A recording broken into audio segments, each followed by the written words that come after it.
All right, so when we're doing a floor or a counter or whatever, we obviously have prep work. We've prepped off the area today. How do you like to address prepping off your work area? Do you use plastic or paper? Or I use parchment paper. Okay. And I will get a roll of parchment paper, I spread it across my table because I can utilize it. Then when you're done, the cleanup is amazing because you can just, when the epoxy's dry, just pop it off. You have a beautiful, clean mat. You don't have to keep reusing your paper over and over, so it kind of saves you all of that mess. There's also where will have silicone mats. Silicone mats work really well because it doesn't stick. However, they're more expensive. Sure. So I don't use those. But the parchment paper, now wax paper, epoxy does stick to, and it will pull up on wax paper. Even though it's wax paper, it will still pull up. Sure. So I do recommend the parchment paper or like a shower curtain or any kind of plastic that you want to use. Now, if you want a shiny surface,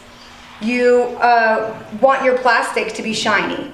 If you want more of a matte surface, if you're using it, then you're going to use a matte kind of plastic. That's what